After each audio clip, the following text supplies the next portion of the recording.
Well, joining us right now is Catherine Herridge, investigative reporter at Fox News, and she actually got to speak with FBI Director James Comey. And tell me about this security inquiry, Ms. Herridge. Right. Good morning. The FBI director is one of the few senior government officials who does these regular pen and pad sessions. So it's a Q&A with reporters. It's not for broadcast, but it is on the record. And you can really ask any subject. Nothing is off limits. But, of course, he's not required to answer every one of your questions. I raised this issue of the security inquiry with him yesterday. I asked him, Director, when it comes to the emails, are you doing a security inquiry? And he looked at me and he said, pardon me? And I said, a security inquiry. And he said, we do investigations here at the FBI. I don't know what that means. I'm not familiar with that term. And this was, at least for our reporting, important because critics have said that the use of the term security inquiry is an effort by Clinton's campaign and her supporters to minimize or downplay the serious nature of the FBI investigation and the fact that classified information was outside secure government channels and on a personal, unsecured server. So I think, in effect, the FBI director has made clear that it is an investigation. You both know that the FBI really only does one type of investigation, and that is serious criminal investigations. Much was also made during that session about him using the term pressured. I feel pressured to move this thing along, but also do the investigation well, which is something he has said before. But I've never heard him use the word pressure before. Right. I would say, as someone who was sitting in the room, that I'm not so sure I agree with the characterization of some of the wire stories that have written about that exchange. That's good to know. My sense was he was asked. He says we want to make sure we do this investigation, like all investigations, sort of thoroughly and promptly and efficiently. It's to that effect. And then, when sort of pressed a little further, he said, if I have a choice between doing something promptly and doing something well, then I prefer to do it well. So pressure. Look, he's not, operating in a vacuum. Everyone is well aware of the political calendar, which is very advanced.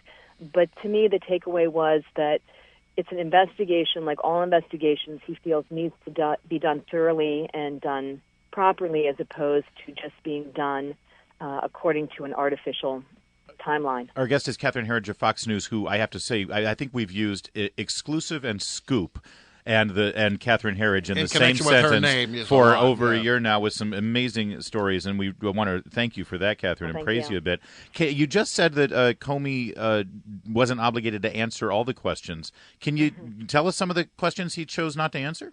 He was asked by one of my colleagues, Michael Isikoff, regardless of the outcome in this investigation, whether he would be willing to do what amounted to sort of a public reporting of what was found, or to explain how they reached the recommendation they did. He said that was just not something that he was willing to address at this time. He had some other questions that went to the timeline, and I recall that he did not. They were sort of repeat questions. People were having like another sort of go, if you will, at the topic. But I do want to say that I raised a question late in the session, which I think many listeners to your show will appreciate. I said to him, Director, we have not heard from one government employee who holds a security clearance who has not said the following, that they believe that they would already be in jail for doing a fraction of what is alleged to have been done by Mrs. Clinton and her team. So what do you say to people to reassure them that they will be held to the same legal standard and that there is not a special set of rules for them because they are powerful and they are connected? And he said, I'm not going to comment on that. And then he paused and said, but what I will say is that there are no special rules for anyone under FBI investigation. And that, to me, was really the big headline out of the whole episode. Yeah, it sure is. And a great question, by the way. Then there's this issue of Brian Pagliano, the man who's been given immunity as part of this investigation.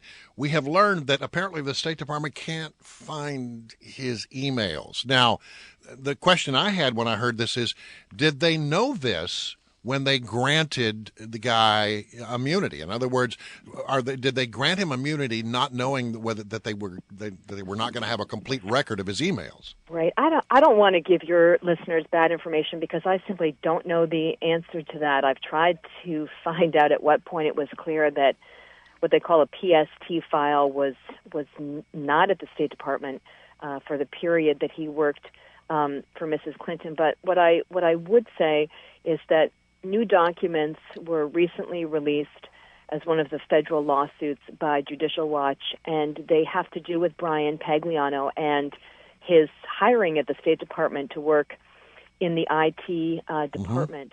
And State Department career people, based on the email traffic, seemed uncomfortable with the appointment because he was a political appointee, and usually they're in policy positions or they work for the secretary. They're not in the IT department.